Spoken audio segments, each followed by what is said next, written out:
നമസ്കാരം. ഞാൻ വരും, ഞാൻ കാണും, ഞാൻ ജയിക്കും എന്ന ഭാവത്തിൽ ഇറാനെതിരെ യുദ്ധകാഹളം മുഴക്കിയിറങ്ങിയ US പ്രസിഡന്റ് ഡൊണാൾഡ് ട്രംപ് ഒടുവിൽ ചെന്നുപെട്ടിരിക്കുന്നത് ഒരു വൻ വെട്ടിലാണ്. ഇസ്രയേലിലെ താൽപ്പര്യം മുൻനിർത്തി ഇറാനെതിരെ യുദ്ധത്തിനിറങ്ങി തിരിച്ചതോടെ ലോകക്രമത്തിൽ അമേരിക്കയുടെ ശക്തി ചോരുന്ന അവസ്ഥയിലാണ് കാര്യങ്ങൾ.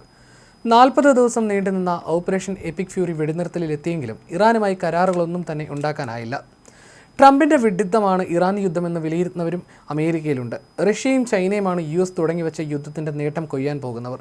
ട്രംപിൻ്റെ യുദ്ധം ഏറ്റവും കൂടുതൽ തുണച്ചത് പുടിനെയാണ്. യുദ്ധം തുടങ്ങിയതോടെ ലോകത്ത് എണ്ണവില കുതിച്ചുയർന്നു. അതോടെ റഷ്യൻ എണ്ണയ്ക്ക് മേലുണ്ടായിരുന്ന ഉപരോധങ്ങൾ നീക്കാൻ അമേരിക്ക നിർബന്ധിതരായി. യുക്രൈൻ യുദ്ധം കാരണം നട്ടം തിരിഞ്ഞ റഷ്യൻ സമ്പദ് വ്യവസ്ഥയിലേക്ക് ഇപ്പോൾ ഡോളറുകൾ ഒഴുകുകയാണ്.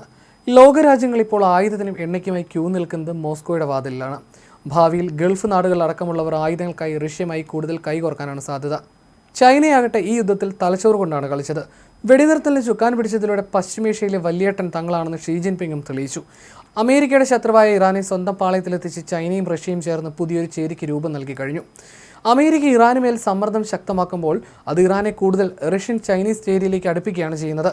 കുറഞ്ഞ നിരക്കിൽ ഇന്ധനം ഇറക്കുമതി ചെയ്യാനും ബെൽറ്റ് ആൻഡ് റോഡ് പദ്ധതിയിലൂടെ ഇറാനിൽ കൂടുതൽ നിക്ഷേപം നടത്താനും ചൈനയ്ക്ക് സാധിക്കുമെന്നാണ് കണക്കൂട്ടൽ. ഗൾഫ് രാജ്യങ്ങളടക്കം അമേരിക്കയെ സുരക്ഷാ കാര്യത്തിൽ ഭാവിയിൽ ആശ്രയിക്കാൻ കഴിയില്ലെന്ന നിഗമനത്തിലേക്ക് എത്തിയിട്ടുണ്ട്. ഇതോടെ ചൈനയ്ക്ക് ലോകക്രമത്തിൽ നിർണായക റോൾ കൈവരിക്കാനാകുമെന്നാണ് കണക്കൂട്ടൽ. അമേരിക്ക ഫസ്റ്റ് എന്ന് പറഞ്ഞു നടന്ന ട്രംപിൻ്റെ ജനപ്രീതി ഇപ്പോൾ പാതാളത്തിലാണ്. യുദ്ധം കാരണം അമേരിക്കയിൽ വിലക്കയറ്റം കുതിച്ചുയർന്നു. ഇതിനിടയിലാണ് കൂടെ നിൽക്കാത്ത നാറ്റോ സഖ്യകക്ഷികളെ ട്രംപ് ഭീഷണിപ്പെടുത്തുന്നത്. നിങ്ങൾക്കെന്നെ ആവശ്യമുള്ളപ്പോൾ ഞാൻ ഉണ്ടാകില്ല എന്ന് ട്രംപ് പരസ്യമായി പറഞ്ഞതോടെ പടിഞ്ഞാറൻ രാജ്യങ്ങൾ അങ്കലാപ്പിലായി. നാറ്റോ വെറും ഒരു പേപ്പർ ടൈഗർ ആണെന്ന പുടിൻ്റെ പരിഹാസം ശരിവെക്കുന്ന നിലപാടുകളാണ് ട്രംപിൽ നിന്നുണ്ടാകുന്നത്. ബ്രിട്ടൻ ഉൾപ്പെടെയുള്ള രാജ്യങ്ങളിൽ വൈദ്യുതി ഇന്ധന നിരക്കുകളും കുതിച്ചുയരുകയാണ്. ഇതും പ്രതിസന്ധി വർദ്ധിപ്പിക്കുന്നു.